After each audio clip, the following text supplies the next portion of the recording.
Screen दिसते.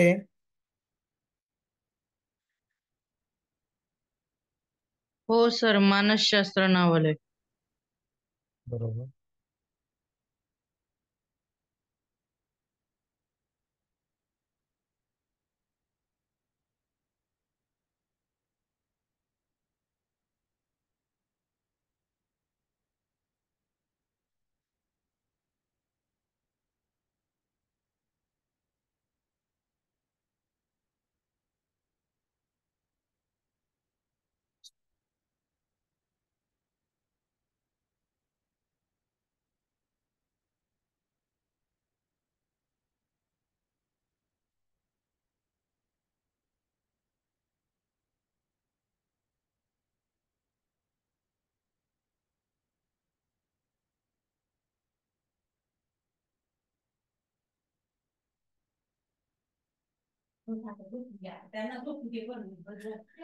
आपण मानसशास्त्राच्या संदर्भात जे महत्वाचे पैलू आहेत ते बघणार आहोत. तुम्हाला दिसतंय का स्क्रीनवर सगळं?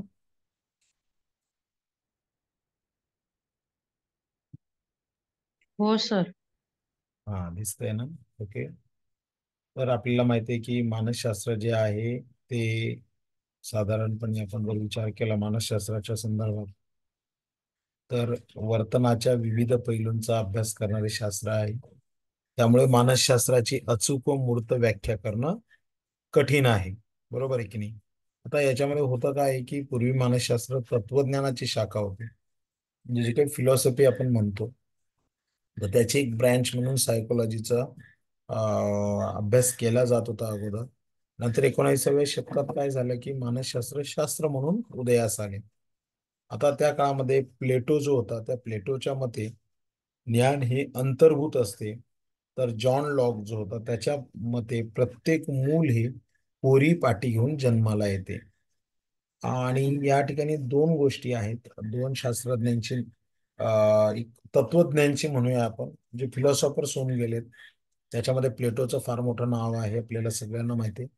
तर प्लेटोच्या मते ज्ञान हे अंतर्भूत असतं, तर जॉन लॉकच्या मते प्रत्येक मूल ही कोरी पाटी घेऊन जन्माला येते. ज्ञान हे अध्ययन आणि अनुभवातून मिळवले जाते. आता आपलं सगळ्यांचं डीएड बीएड झालंय, आपल्याला हे सगळे शब्द गेलेले आहेत. तर खऱ्या अर्थाने आपण आयुष्यात कशामुळे शिकतो? तर अध्ययन अनुभवातून आपण शिकत असतो. आता हा जो तुम्हाला स्क्रीनवर दिसतोय, हा आहे प्लेटो आणि हा आहे जॉन लॉक. तर एक म्हणतो कोरी पाटी आहे आणि एकाचं म्हणणं असं आहे की ज्ञान हे मुळातच अंतर्भूत असतं. ओके. आता याच्या संदर्भात काही महत्वाच्या कन्सेप्ट त्यानंतर जन्माला आल्या. नंतर सुरुवातीला वर्तनाचं शास्त्र म्हटलं जाणारं मानसशास्त्र हे आत्म्याचं शास्त्र झालं. पूर्वी संज्ञेच्या आधारे मानसशास्त्राची व्याख्या बनवण्याचा प्रयत्न करण्यात आला. साय HLOGY हे जे दोन ग्रीक शब्द दिसत आहे, या दोन ग्रीक शब्दांपासून निर्माण झाला. साय हे म्हणजे आत्मा आणि LG म्हणजे शास्त्र किंवा ज्ञानाची शाखा. त्यामुळे मानसशास्त्राचा अर्थ काय म्हणून पुढे आला? तर मानसशास्त्राचा अर्थ आत्म्याचा अभ्यास करणारे शास्त्र असा तयार झाला. आता हे तुम्हाला माहिती आहे का? तर मानसशास्त्राचं हे चिन्ह आहे बघा, हे जे स्क्रीनवर तुम्हाला दिसते, तर हे चिन्ह ग्रीक चिन्ह आहे.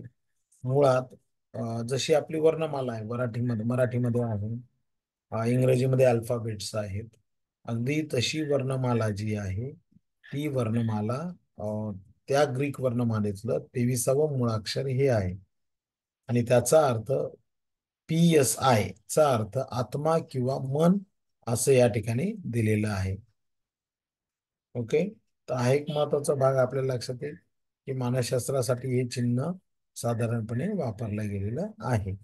आता याच्या पुढचा भाग जर आपण बघितला तर याच्यामध्ये असं लक्षात येईल की पण या व्याख्यामुळे मानसशास्त्रज्ञ समाधानी नव्हते, कारण आत्मा पाहत नाही आणि आत्मा ही मूर्त संकल्पना नाही, पहिली मुळात गोष्ट. आता हे जे मानसशास्त्रज्ञ शास्त्रज्ञ किंवा तत्वज्ञ जे असतात, तर यांचं जोपर्यंत मनाचं समाधान होत नाही की नाही बा ही थेअरी बरोबर आहे की चुकीची आहे, तोपर्यंत ते मान्यता देत नाही. मुळात त्यांनी आत्म्याला मानलं नाही, ती मूर्त संकल्पना नाही. तुम्हाला मूर्त आणि अमूर्त मधला फरक सांगायची गरज नाही की मूर्त म्हणजे काय, आता मला घड्याळ म्हटलं तर घड्याळ माझ्या हातात येतं, मला माहिती आहे. पण स्वर्ग म्हटला की मग ही अमूर्त संकल्पना, मी काही मुळात स्वर्ग पाहिला नाही आणि तुम्हीही पाहिलेला नाही. ओके. सो आत्मा, मन या दोन्ही अमूर्त संकल्पना आहेत. आता तर्कशास्त्र जे असतं त्याची माहिती जी आहे ती निरीक्षण आणि प्रयोगाच्या आधाराने सिद्ध होते.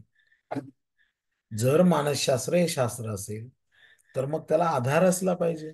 कशाचा आधार असला पाहिजे? तर निरीक्षणाचा आधार असला पाहिजे, प्रयोगाचा आधार असला पाहिजे. कारण सिद्धता केव्हा सिद्ध होईल? जोपर्यंत प्रयोग होत नाही. आणि ती सिद्धतेला प्रमाणरूप केव्हा प्राप्त होईल? जर मला ती गोष्ट निरीक्षण करायला मिळाली तर. म्हणजे काय? तर आत्मा व मन या दोन्ही अमूर्त संकल्पना आहेत. परंतु कुठलीही गोष्ट सिद्ध होण्यासाठी दोन गोष्टी आवश्यक असतात. ते म्हणजे एक आहे निरीक्षण, दुसरा आहे प्रयोग. आता परंतु मन आणि आत्म्याचं निरीक्षण होऊ शकत नाही. आपण मन आणि आत्म्याला बघू शकत नाही, स्पर्श करू शकत नाही, त्यांचे स्वरूप सांगू शकत नाही. मग या मानसशास्त्राची व्याख्या बदलण्यात आलेली आहे. काही कृती दिलेल्या आहेत, ते जाऊ दे चला. आता नंतर काय झालं की आत्म्याच्या शास्त्रावरून हे पुढे सरकलं पुन्हा. हे जे मानसशास्त्र आहे त्या आत्म्याच्या शास्त्रावरून त्याची व्याख्या पुन्हा पुढे सरकलेली आहे. आणि ते आत्म्याचं शास्त्र आता काय झालेलं आहे? बोधावस्थेचं शास्त्र झालेलं आहे. ओके. म्हणजे आता बोधावस्थेचं शास्त्र म्हणून 19व्या शतकाच्या उत्तरार्धात जर्मन मानसशास्त्रज्ञ विल्यम उंट यांनी पहिली मानसशास्त्रीय प्रयोगशाळा जर्मनीच्या लिप्झिग इथे 1879 मध्ये मानवाच्या वर्तनाचा अभ्यास करण्यासाठी सुरू केले. ओके. त्यांनी बोधात्मक अनुभव ही संकल्पना संज्ञा त्या ठिकाणी विकसित केली. बोधात्मक अनुभव म्हणजे व्यक्तीच्या मानसिक घडामोडीची त्याला असलेली जाणीव, हा त्यांनी बोधात्मक अनुभव सांगितला.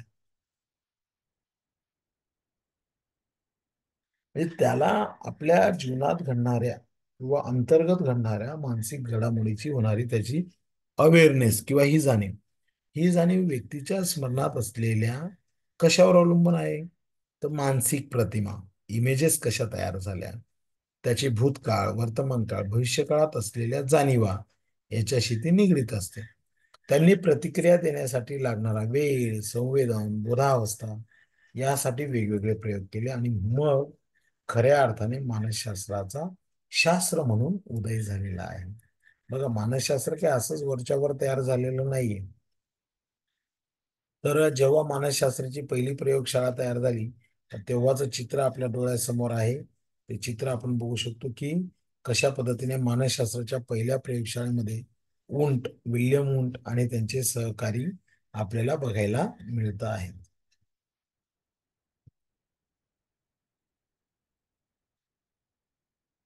आता मानसशास्त्राच्या इतिहासातला महत्वाचा दिवस काय आहे तो बघूया.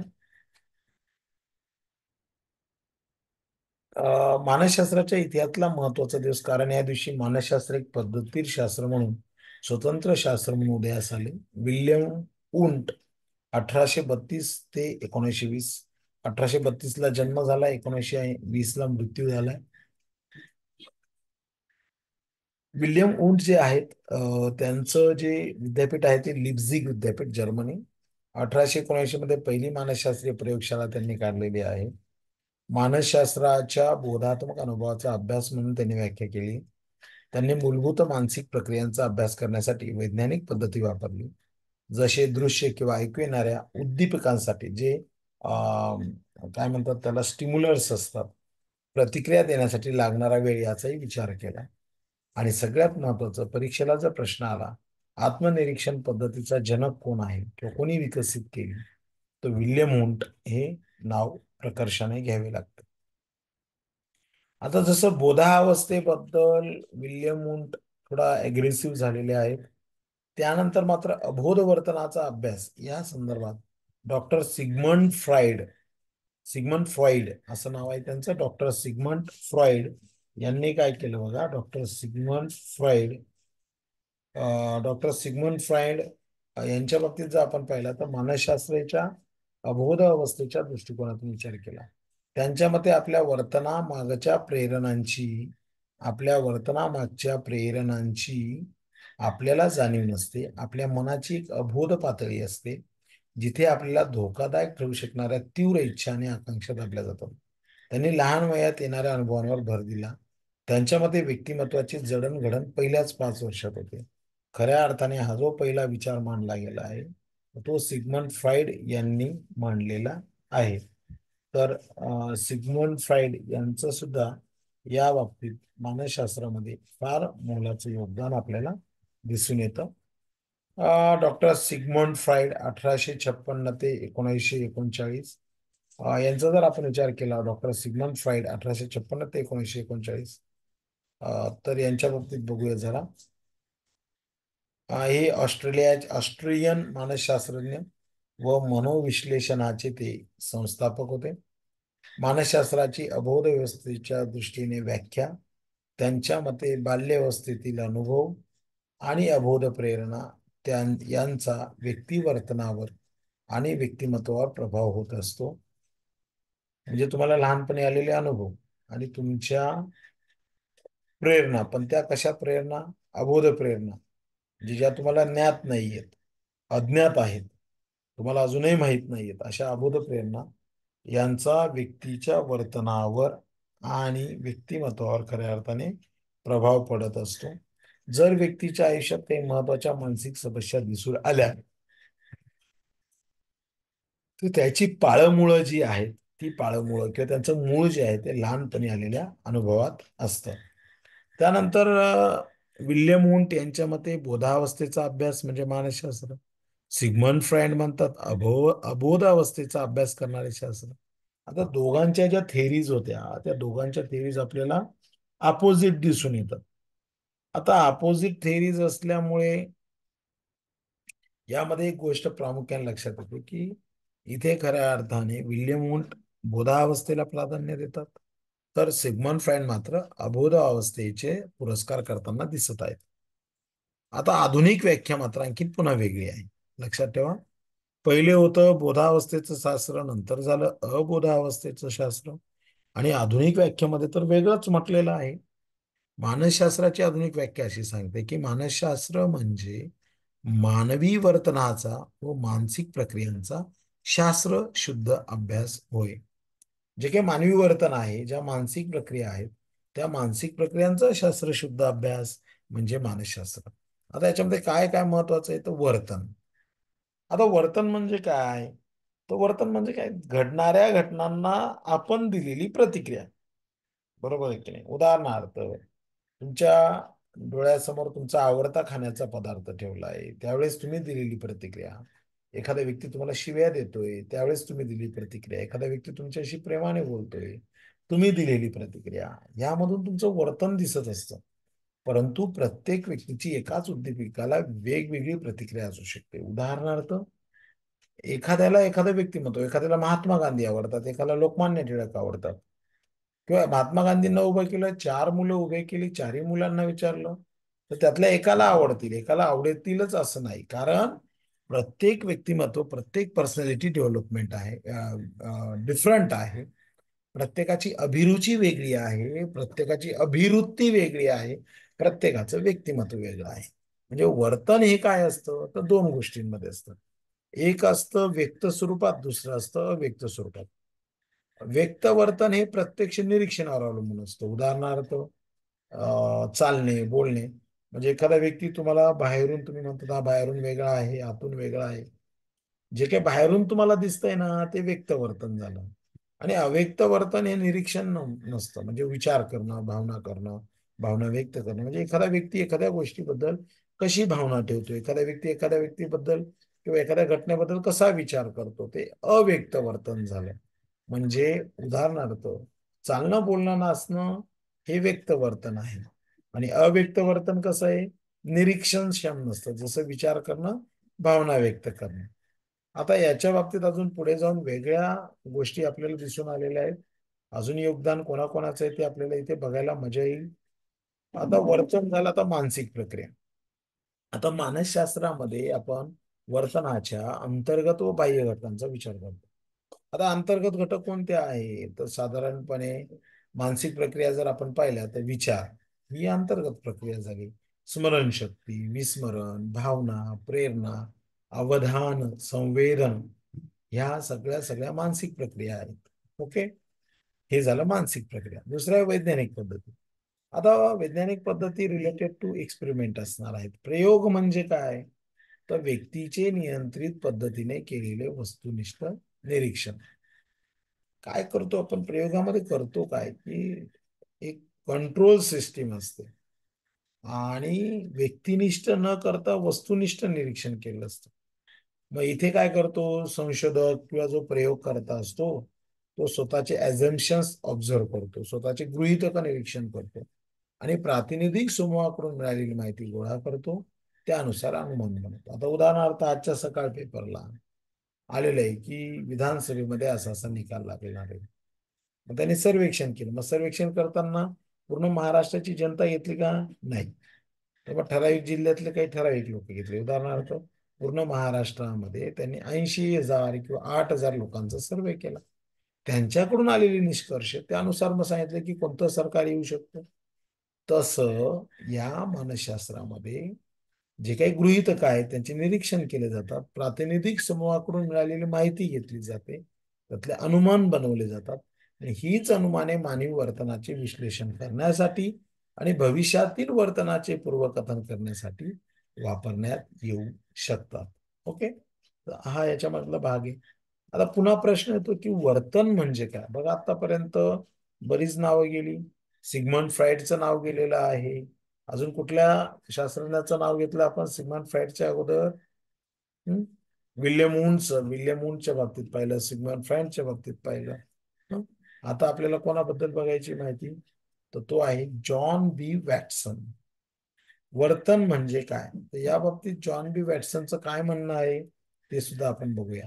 तर यांचा जन्म झाला होता वॅटसन यांचा 1878 मध्ये आणि मृत्यू झालेला आहे 1958 मध्ये. ओके, तर हे आहेत जॉन बी वॅटसन. हे कोण होते, तर अमेरिकेचे मानसशास्त्रज्ञ होते. यांनी काय केलं, वर्तनवाद प्रस्थापित केला. बोधावस्था विल्यम वूडचा पुढाकार आहे. सिग्मंड फ्राईड अबोधावस्थेला महत्व देतात. तर वर्तनाला खऱ्या अर्थाने वर्तनवादाचे पुरस्कर्ते कोण, तर जॉन बी वॅटसन. प्राणी वर्तन, बाल संगोपन, जाहिरात या वेगवेगळ्या क्षेत्रांमध्ये त्यांनी रिसर्च केलं, संशोधन केलं. आणि मग यामध्ये सगळ्यात महत्वाचं आहे, बघा ही मीटिंग 10 मिनिटांनी कट होईल. पुन्हा नवीन लिंक किंवा हीच लिंक मी एडिट करेल, तुम्हाला पाठवेल, पुन्हा तुम्ही जॉईन व्हायचे. हा, लक्षात ठेवा. तर त्याला 4-5 मिनिटाचा गॅप राहील, त्यामध्ये तुम्ही पाणी वगैरे पिऊन घेऊ शकता. आता उद्दीपक जीव प्रतिक्रिया काय आहे, SOR, स्टिम्युलस, ऑर्गॅनिझम आणि रिस्पॉन्स. तर जॉन वॅटसन यांनी केलेली वर्तनाची व्याख्या, वर्तन हे व्यक्ती किंवा प्राण्याने केलेली कोणतीही गोष्ट ज्याचे निरीक्षण करता येते, नोंद करता येते, ज्याचा अभ्यास करता येतो. यात SOR म्हणजे यस हा उद्दीपकाचे प्रतिनिधित्व करतो. स्टिम्युलस ज्याला आपण म्हणतो, उदाहरणार्थ माझ्या तोंडाला पाणी येतंय, समोर चिंच धरली, तर चिंच हा काय झाला, स्टिम्युलस झाला. ऑर्गॅनिझम कोण झालं, मी, आणि माझ्या तोंडाला पाणी येतंय म्हणजे ही माझी झाली प्रतिक्रिया, माझा रिस्पॉन्स. या पद्धतीने लक्षात ठेवा. SOR, stimulus, organism and response, हे 3 प्रतिनिधित्व करताना आपल्याला दिसतात. आता उदाहरणार्थ उद्दीपक एकच आहे, परंतु प्रत्येक व्यक्तीच्या प्रतिक्रिया मात्र काय असतात, वेगवेगळ्या आहेत. अतिशय छान उदाहरण त्यांनी दिलंय बघा या ठिकाणी. उद्दीपक, जीव आणि प्रतिक्रिया. शिक्षक वर्गात प्रश्न विचारतात. आता शिक्षक वर्गात प्रश्न विचारते, मग उद्दीपक कोण आहे, शिक्षक आहे. बरं, समोर जीव म्हणून कोण बसलंय, रोहन, सानिका, सचिन, सौरभ. आता प्रतिक्रिया काय, शिक्षकांनी प्रश्न विचारल्यावर रोहन उत्तर देतो, सानिका शांत बसते, सचिन दुर्लक्ष करतो आणि सौरभ मात्र काय करतो, उत्तर आठवण्याचा प्रयत्न करतो. म्हणजे काय झालं, मगाशी आपण बघितलं की उद्दीपक त्याचं काम करतो, पण जे काही त्या उद्दीपकाच्या समोर बसले किंवा जे काही रिस्पॉन्स देणारे आहेत, हे कोणत्या प्रकारे रिस्पॉन्स देतील हे ज्याच्या त्याच्या पर्सनॅलिटीवर अवलंबून असतं. अतिशय छान उत्तर. उद्दीपक अशी घटना किंवा परिस्थिती जिला प्रतिक्रिया मिळू शकते. उद्दीपक हा अंतर्गत किंवा बाह्य असू शकतो. जीव हा मानव किंवा प्राणी आहे जो कोणत्याही उद्दीपकाला नेहमी काय करतो, प्रतिक्रिया देत असतो. आता याच मानसशास्त्राच्या संदर्भात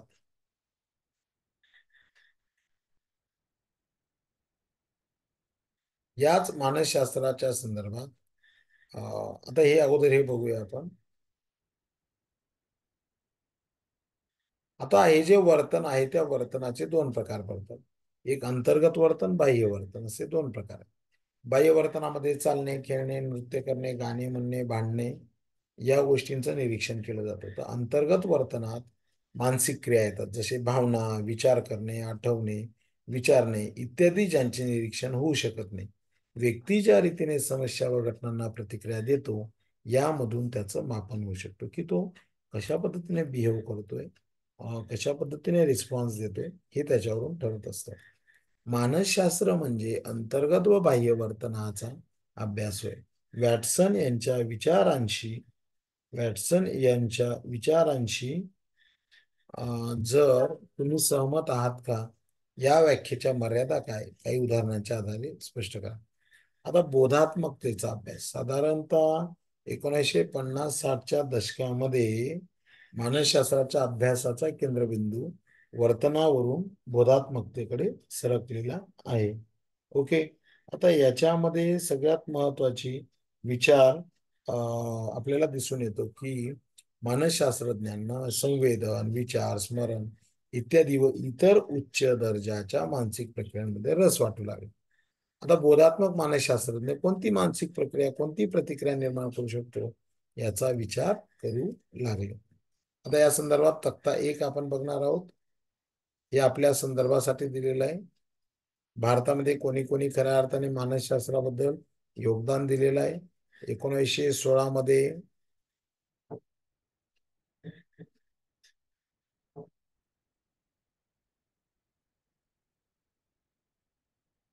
1916 मध्ये नरेंद्रनाथ सेनगुप्ता यांनी कलकत्ता विद्यापीठात पहिला मानसशास्त्र विभाग सुरू केला.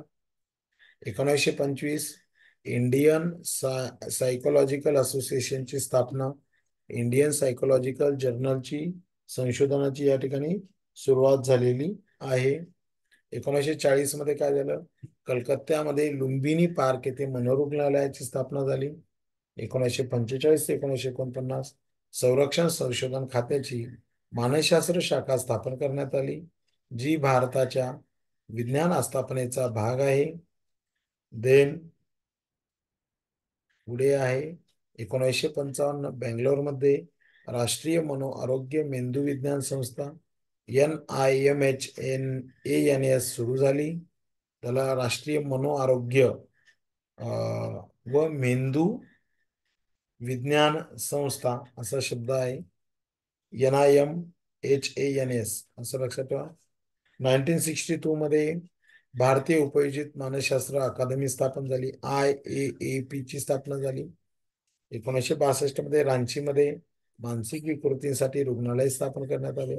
1968 मध्ये भारतीय चिकित्सालयीन मानसशास्त्रांची संघटना सुरू करण्यात आली आणि 1989 मध्ये राष्ट्रीय मानसशास्त्र अकादमीची स्थापना करण्यात आलेली. आता याच मानसशास्त्राचा भारतीय दृष्टिकोन काय आहे, तर अनेक भारतीय विचारवंतांनी मानवी मनाचे गुपित उलगडण्याचा प्रयत्न केला आहे. ख्रिस्तपूर्व 2000 ते इसवी सन 500 पर्यंत तत्वज्ञांनी मानवी मन व वर्तन यांचा वेगवेगळ्या दृष्टिकोनातून अभ्यास केला. आत्मा, मन, मर्मदृष्टी इत्यादीचे स्पष्टीकरण दिले. हे सर्व तत्वज्ञानाचा भाग होते. उपनिषदांमध्ये स्व व व्यक्तिमत्वाची रचना हे कोश या संकल्पनेच्या आधारे स्पष्ट केले आहेत, जसे अन्नमय कोश, प्राणमय कोश, मनोमय कोश, विज्ञानमय कोश, आनंदमय कोश. वेगवेगळ्या परिवेशीय घटकांचे या कोशांवर होणारे परिणाम, या कोशांचे मानवी वर्तनावर होणारे परिणाम विचारवंतांनी स्पष्ट केले. आयुर्वेदानुसार 3 प्रकारचे दोष आढळून येतात. एक आहे कफ, वात आणि पित्त होय. हे दोष मानवी स्वभावाची वैशिष्ट्ये ठरवतात. उदाहरणार्थ, कप प्रवृत्तीची व्यक्ती कशी असते? तर ही शांत असते, लवचिक असते, संयमी असते, काळजीवाहू असते. ओके.